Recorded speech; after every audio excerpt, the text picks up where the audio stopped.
So without further ado, welcome back from lunch, everyone.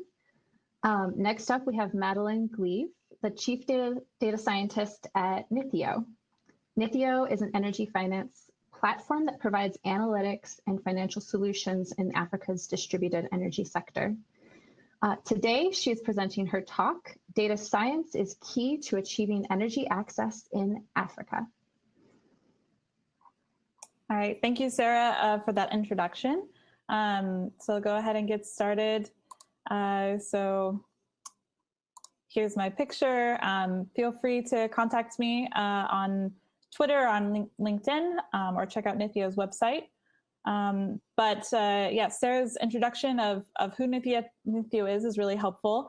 Just to summarize again, we are a startup that is focused on the social impact space. So I don't know how well we'll compete with the kind of feel good of classifying lions by whisker spots, but hopefully we'll also help demonstrate how data science can be used for social impact or important issues that have long been unsolvable for lack of technology and sort of data resources. So Nithio's focus is on expanding access to modern energy, particularly focused on Africa, where there are over almost 600 million people who don't have access to modern forms of energy. Over 200 million of those do have to pay for energy services, but they just don't have access to them. There are products that do exist, packaged solar, off-grid solar systems, but they're not scaling at the pace that is needed to reach everyone by 2030, which is when the Sustainable Development Goals has targeted for universal energy access.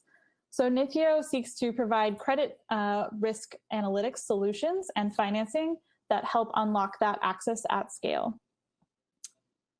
So a quick primer on off-grid solar, for those who may not be familiar. So it's a really interesting innovation on the hardware side in the last decade or so that's enabled a retail model for energy services that requires no grid connection. So solar home systems, there are a number of different brands that have emerged, but typically come with a package of a solar panel, a meter, and various lighting solutions. And can also include appliances that can be used to improve quality of life, such as televisions or radios, but also for productive use, such as agricultural processing. So there are over 420 million users of these solar home systems worldwide. And one of the really important innovations with them is a pay-as-you-go financing model, which makes them very affordable. And as I'll speak to a little bit, this unique embedded pay-as-you-go model where actually the companies can turn off the system, turn it off and on depending on how much the customer has paid for those services for that energy, enables a very flexible payment schedule, but also introduces some challenges and opportunities from a technology and from a data standpoint. So these solar home systems are packaged to scale, and we know that there are millions of Africans that have the ability to pay for them at this affordable price, and yet it's not scaling at the rate that's needed to reach everyone who needs energy. There is a lot of investment that's going into the sector, but it's not necessarily targeted in the most effective way, and it's not the scale that's needed. And we really see that there are two main bottlenecks. One is a lack of financing infrastructure that's scalable, which Nithio also works on. But really the team that I lead and the products that we've developed is focused on the second bottleneck, which is that 90% of Africans do not have a credit score. Unlike in the United States where, or many developed markets where you have like a FICO score or something similar, there's just very limited credit bureau coverage because most of these households have been unbanked historically. They don't have financial access. And so the risk of financing an asset like a solar home system, which may be several $100s, is pretty significant for the companies and can provide a lot of uncertainty about how to scale. So with this emerging trend of the markets and this new technology product, there are several really interesting, there's a confluence of really interesting opportunities for data science to play a role in resolving that credit risk problem. So The first is that, there are these companies, these retail energy service companies that are essentially digital natives. So they've emerged in the last few years, in the last decade. And unlike many traditional financing players or even microfinance players or traditional retail service models in Africa, they have embraced and really from their design have digitized records that enable really interesting work with data. So it's often been a problem that there have been a lack of digitized financial transactions to build credit scoring models off of. But because these pay-as-you-go models are tracking payments through mobile money or through kind of regular digital payment platforms that are embedded within these energy systems, it has that uniquely digitized record that we can use to train models and better understand payment behaviors. They are also using CRM platforms that have high integration potential for other data science solutions, and mobile applications that sales agents are using at point of sale to register customers, take in information, and also to make decisions on the ground. And then the third is that they're IoT-enabled products by and large, and have remote sensing data on both energy usage and location, which provides a really interesting additional data stream that can be used. So that's on the side of kind of the customer level data. There's also been advancements on geospatial data collection and methods that provide a unique opportunity for data science. And as this is the geospatial session, kicking it off, I'll spend a bit of time talking about this, but we work with partners that have developed proprietary methods to improve the geospatial data that's available for the continent of Africa, which traditionally has been pretty lacking, at least in a degree of granularity.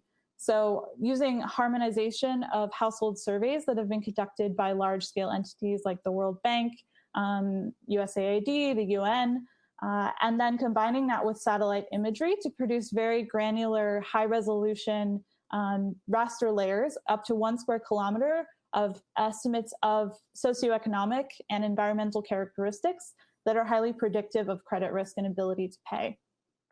And those have been available through a variety of open source, but also proprietary platforms, which Nithio works with. So some of the challenges and solutions for off-grid energy for these companies that are essentially Nithio's clients. We're a B2B company. So they can be summarized in kind of 3 main streams. 1, where to find ideal off-grid customers. 2, how to market products that customers need and want. So kind of what's the right product fit or financing fit for the type of customers that they're talking to. And 3rd, how to manage the cash flows from this really unique and flexible pay-as-you-go financing asset. Essentially, they're loans that are being offered to these really remote and oftentimes very low-income households. And because that the pay-as-you-go model has no concrete payment term or payment trajectory, it's very flexible. It's literally just when the customers want to use the service. Those payment streams can be very unpredictable and hard to translate into traditional models of risk. So Nithio seeks to use data science to solve these 3 and kind of can classify it into 3 use cases or products. 1, targeting, 2, scoring, and 3, valuation. So leveraging that high resolution geospatial data to prioritize areas with target customers, developing kind of credit scoring tools that can be used to underwrite or monitor portfolio performance, and 3rd, valuation, which is really used on that financing side to link up with investors to help them understand the value and the cash flows that can be expected from portfolios of these accounts. So the way that Nifio works, kind of our analytics engine, so summarize in 4 key steps, and this is formulated for kind of a more non-technical audience, so it's kind of simplified words. But starting with the sources of data we work with, like I said, we have the CRM data that are coming from the companies, the distribution companies that we work with, and those geospatial data layers, which we have access to dozens of individual and geospatially derived household characteristics that capture things that are central, kind of traditional criteria that would be used in underwriting, such as the number of assets that are owned, economic activity in the area, etc. So then we use a variety of models to process that data, starting with segmentation and clustering, using unsupervised learning to translate the transaction data into something that can be more appropriately modeled or predicted. And then building prediction models to actually look at, with a more limited perspective of data, how can we predict new customers and reveal the key drivers for their repayment outcomes. And then kind of more from an analytics perspective, what does that mean in terms of financial forecasting and the relative risk, downside risk of that portfolio. So this is an example of one of the geospatial data layers that we work with, the percent of households with finished floors. So this is a representation of a raster layer. So each of these pixels represents a different encoded value. So this is the percent of households in a 1 square kilometer grid. That's the resolution of the raster. The percent that have finished flooring. So that's a pretty good indicator of relative wealth status and assets that household has. We have a stack of these rasters that we use. You can see some of them below. But this helps solve for one of the key challenges of working in the off-grid space, or using data science for this type of use case, and that's in assembling a training set. Typically, companies that are trying to do data-driven decision-making would have to collect this data on their own using field surveys, which is extremely costly. And to do it on a kind of a wide enough perspective, many of these companies are working across multiple markets, would be extremely expensive. And many of them are startups themselves that don't really have that type of capacity. One of the other challenges is a lack of unique identifiers or granularity across data sets. So even if you did have multiple household surveys, how to compare them, how to harmonize them and make them consistent. So the advancements that we've made in our modeling techniques on the geospatial side have really enabled us to have that very high degree of granularity and understanding the socioeconomic characteristics at really a neighborhood level, and augmenting the data that might be collected through the company's existing registration process. Thinking then about how do we label this data? So the core question, if you think about what's the expected cash flows or expected performance of a given type of account, is actually quite complex in the pay-as-you-go structure. So there's no set term, or there's sort of an expected term of how long a customer should repay, and there's an expected amount that they should repay each day or each week. But technically, because it's pay-as-you-go, that is not a hard and fast rule in terms of considering them in default if they miss one of those payments. Each company that we work with does have their own definition of default, and ultimately, if enough payments are missed, that system will be repossessed. But there's a lot of inconsistency of what that definition is. And from a machine learning perspective, it's difficult. It's a very arbitrary process if you were just to take a cutoff at a certain point and say, have they defaulted by 1x times the nominal repayment term, kind of the expected value, or should it be sometime later? So we've used an approach that actually looks at the trajectory of the repayment and used unsupervised learning to cluster those, normalize first and then cluster the receivables timelines. And what we see is a really consistent grouping into 3 main types of repayment behavior. So we have the fast repayers that basically follow the nominal contract expectations. So they pretty much pay off in time, although a little bit delayed often.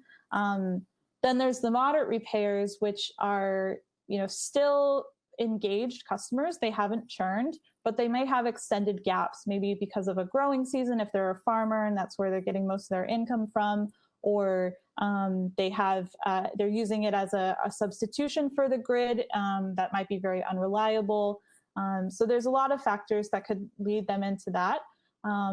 And then we have the slow repairs, which are those that are the highest risk and really never, they sort of flatline in their payments. So this helps normalize across a number of different factors and translates into a label that we can then use for our prediction modeling. So we've done this in a number of countries. We focused a lot in Kenya and in Nigeria, since that's where this solar home system model has really taken off the most. And so when we've done this, we've kind of used this combination of features, the payments data, the individual account data that was collected through the registration process, and then this augmented sort of neighborhood geospatial profile of characteristics to be able to predict the outcome at a very kind of early point in the account history. Sometimes even before the account is even originated, we can do it just based off of the geospatial characteristics and the relative risk there. So using this, we've been able to improve the prediction precision by 2 to 3 times versus if we were just to assume the kind of prior distribution of default. So this is one case where you do see some variation. It's easiest to predict the 2 extremes, those fast repayers that are kind of your best customers and the slow repayers that are your worst customers, a little bit harder to predict because there are a variety of different factors influencing that for the middle. But again, this is a significant improvement over what the company's current baseline is, which is essentially, going in blind, doing very little underwriting, if any, of their customers.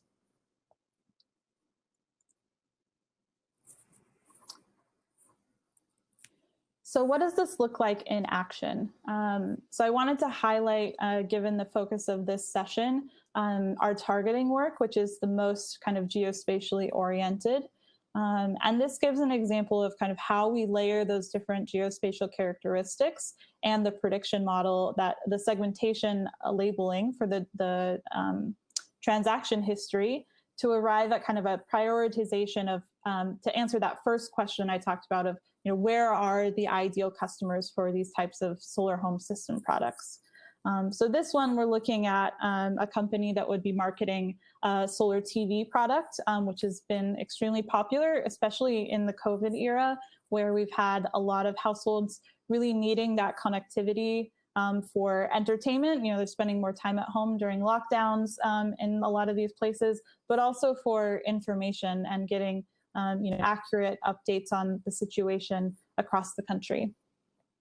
So here, looking at a couple of different factors that would qualify a region for kind of being a good area for solar home system TVs. So high enough population density, a high enough number of kind of top consumer households, which is reflecting kind of their asset ownership and education levels. And then looking at areas that have a low rate of existing TV ownership, because we want to avoid existing product saturation. So then getting more granular, we can look at differentiating demand by repayment rates on basic solar home systems. So we can use that prediction model, kind of looking at where there are densities of predicted probability of high repayment for kind of that initial solar home system. And layering on where there are densities of regular TV viewers so that there's actually demand for our TV product. Maybe they're going to a neighbor's house or to a bar to watch TV, but they don't have one there themselves. So using that, we can create a prioritization of communities. And again, each of these squares is representing a square kilometer. And so those can be grouped into sales territories that companies can send, their agents to go prospect and to kind of improve their efficiency of operations.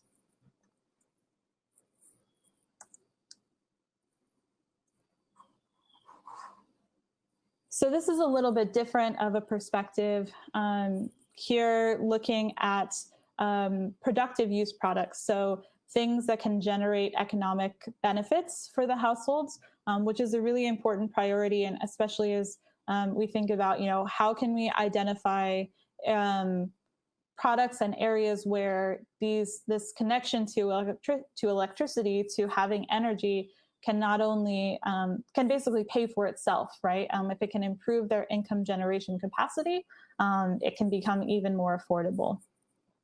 So obviously the drivers here, we're looking at a solar water pumping product, which is a little bit higher value, and obviously really pertinent to smallholder farmers who can, it's a big improvement over manual irrigation techniques or not having irrigation.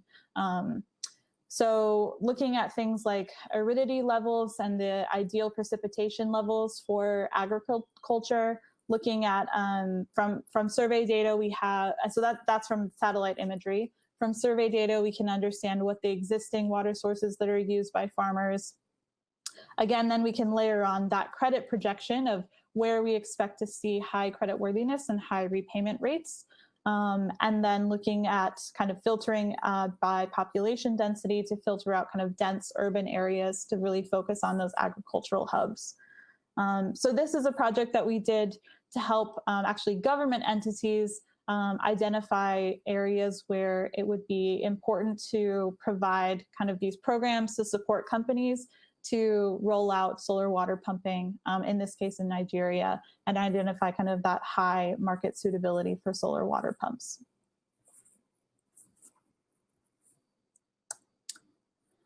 And then finally, Nithio's products, we're very focused on energy access, but really the core of the methodology can be extended to other sectors beyond energy, really anything that's related to asset financing, because we have this wealth of geospatial data that's broadly applicable, but can also be very specific to specific types of profiles of clients. So we worked with an organization called 1 Acre Fund. They're a pretty prominent farmer support organization to provide financing for farming inputs such as fertilizers or seeds, which need to be financed in advance, but then farmers can use their proceeds of the harvest to pay back. So they expanded into a new place in Nigeria, and they wanted to better understand what the composition of their clients were in this pilot, and the repayment paths that they could expect so that they could structure their financing terms more effectively. So using our segmentation approach, we were able to identify kind of 4 groups, 2 of which were representing OAF's kind of core target customers, those that were either steady repayers, and we found through the correlations with our geospatial data that they were likely to be salaried, and therefore had kind of an incremental income stream, versus those that were truly kind of farming dependent and needed to wait for the harvest funds. And that was highly correlated with the types of crops we saw that were grown in their areas. So what OAF was able to use this to kind of pre-screen their customers in different areas and set them on these different financing paths that best fit their income streams.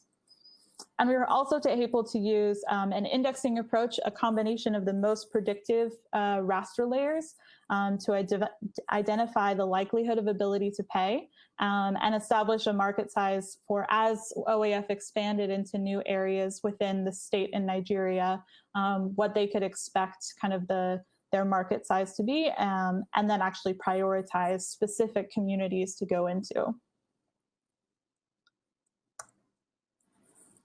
So a couple of thoughts of future applications, but also considerations, again, thinking back as Nithio's position as a social impact startup and using data science for good.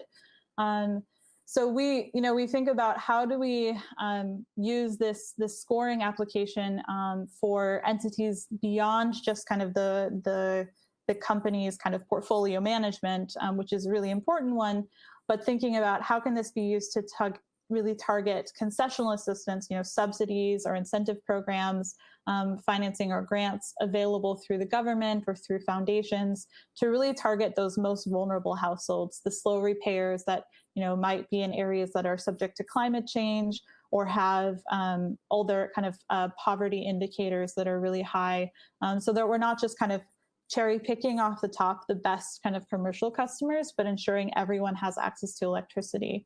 And then also working towards a really granular application of building it into point of sale credit scoring for the field sales teams,